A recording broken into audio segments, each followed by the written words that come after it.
एक के अंदर है वो आपके मौलिक कर्तव्य हैं। फिर आपके संघ आ जाता है, कार्यपालिका, संसद, राष्ट्रपति, 52 से लेकर 151 तक। और फिर भाग 6 है, उसमें स्टेट आ जाते हैं। तो अनुच्छेद 152 से 237 तक स्टेट की जो है आपकी राज्यपाल, उच्च न्यायालय, कार्यपालिका सब चलती है। लेकिन सेंट्रल की बात करें तो 52 से लेकर 151 टोटल 100 अनुच्छेद यहाँ हो जाते हैं।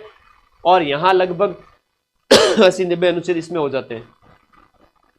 भाग 8 के अंदर केंद्र शासित प्रदेश है, भाग 9 में पंचायतें हैं, भाग 9(1) के अंदर आपकी कौन सी हो जाती है, नगर पालिकाएं हो जाती हैं। ठीक है। भाग 10 में अनुसूचित जाति, ये छोड़िए, ये बाकी ज्यादा इंपॉर्टेंट है नहीं। ठीक है। आपातकालीन प्रावधान यहां पर हो गया। ठीक है। 10, 11, 12, 13, 14, 15, 16, 15 के अंदर यहां पर चुनाव हो गया। 16 के अंदर आपातकालीन प्रावधान हो गया। 15, 16, 17, 18 के अंदर, भाग 18 के अंदर। तो ये अनुच्छेद का एक शॉर्ट ढांचा है। ये अनुच्छेद जो 20 है, संविधान का जो भाग 20 है, उसमें संविधान संशोधन दिया गया है। पूरा संविधान ये है, ये पूरा संविधान है।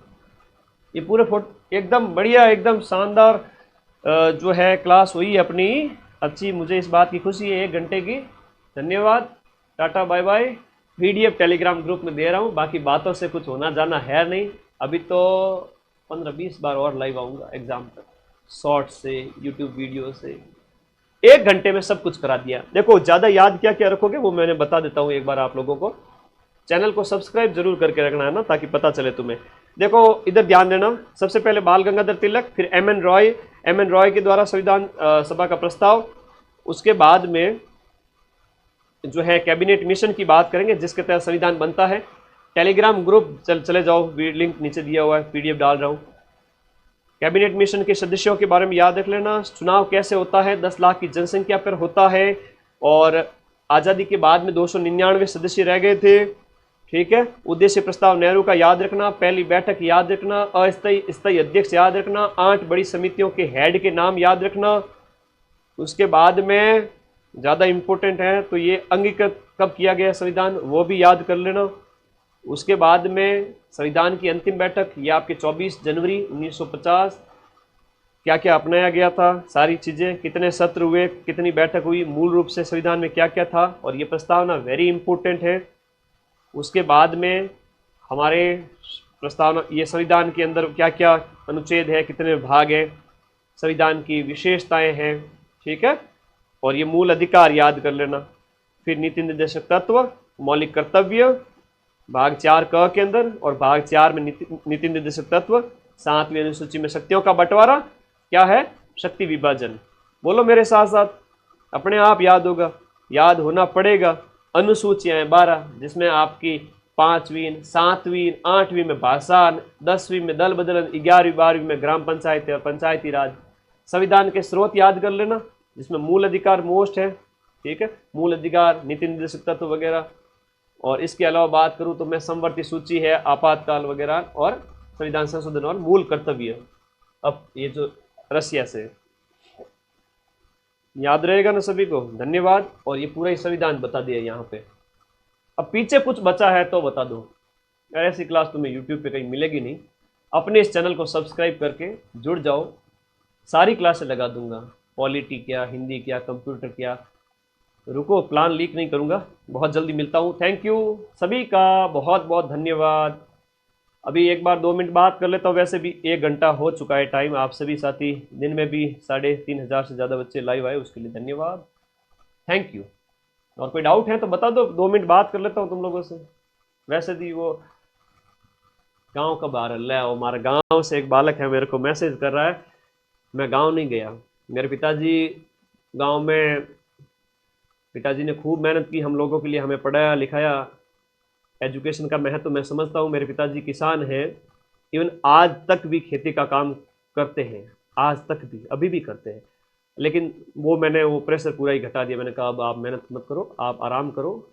तो खूब मेहनत की खेती किसानी पिछले 50 साल से। मैं जानता हूँ एक किसान मध्यम वर्ग का जो बच्चा है, उसके लिए सरकारी नौकरी की कितनी इंपॉर्टेंस होती है। वो अगर नौकरी में लग गया तो पूरा परिवार सुखी होगा।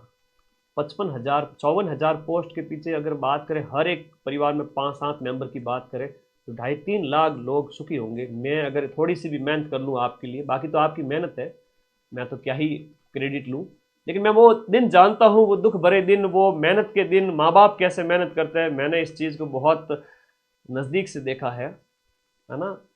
शोहरत की धूप में जलूंगा नहीं, भरोसा रखो अभी तो मैं बहुत लंबा चलूंगा। इसीलिए कि कोचिंग इंडस्ट्री के अंदर टेलीग्राम में नंबर 1 हो चुका है माइंड मैप, आपको पता है, सिर्फ और सिर्फ 1 साल के अंदर। और पूरे राजस्थान की 10 से 20 साल पुरानी कोचिंग संस्थान को पीछे छोड़ के सिर्फ 1 साल में टेलीग्राम ग्रुप नंबर 1 हो चुका है, और यूट्यूब पे अगले साल नंबर 1 हो जाऊंगा, चिंता ही मत करो। ये सब आप लोगों का प्यार है कि आप सही कंटेंट जहां मिलता है, जहां से क्वेश्चन मिलते हैं, आपको भरोसा हो चुका है, देसी घी में और डालडा में अंतर आपको पता चल चुका है, तो जीवन में सक्सेस हो ही जाओगे। आपको धोखा कहीं मतलब लग जाए कि यहाँ हो सकता है कि यहाँ किस तरीके से कोर्स है, वो आपका निर्णय होना चाहिए, कहाँ कोर्स ज्वाइन करना है, कहाँ नहीं करना है, कहाँ पढ़ना है, कहाँ नहीं पढ़ना है। मैं हकीकत के बारे में बताता हूँ, जब भी आप लोग निर्णय करें पढ़ने का, तो ये सोचें क्या सही है, क्या गलत है, कहाँ पढ़ना चाहिए, कहाँ नहीं पढ़ना चाहिए, ये सारी चीज़ें आपके ऊपर डिपेंड है। तो इसी वजह से माइंड मैप अब 7 लाख का हो रहा है भाई, 1 साल के अंदर अंदर।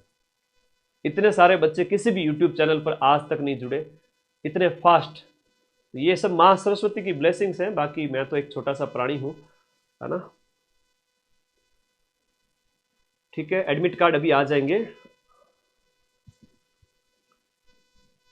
ठीक है, एडमिट कार्ड अभी आ जाएंगे। मैं भी आप लोगों के बीच में से ही हूँ, आप जैसा ही हूँ, किसान का बेटा हूँ, ठीक है, जमीन से उठा हुआ हूँ, कोई मुझे बचपन से ही मुंह में सोने का चम्मच नहीं मिला। जो भी किया आप लोगों के प्यार से, आप लोगों की बदौलत किया। तो दिन में थोड़ा सा आप 2 मिनट बात कर लेता हूँ, लास्ट फिर विदा लेता हूँ, बहुत सारी क्लासेस तैयार करनी है अभी तो मुझे, अभी हमारे पास खूब टाइम है, 7 दिन मतलब साल भर जितनी मेहनत कर सकते हैं। आज कितने नंबर पर सिलेक्शन आ रहा है? सिलेक्शन छोड़ो, ज़्यादा नेगेटिव नहीं करना है, बस करवा देंगे। अभी तो सिलेक्शन की बात, अभी तो 7 दिन पड़े हैं। चलो धन्यवाद, और कोई डाउट है तो पूछ लो, वीडियो के नीचे कमेंट कर देना आप लोग क्या कहना चाहते हो। बाकी बेफिक्र रहो, तुम्हारा भाई तुम्हारे साथ है अभी तक तो, ठीक है, थैंक यू।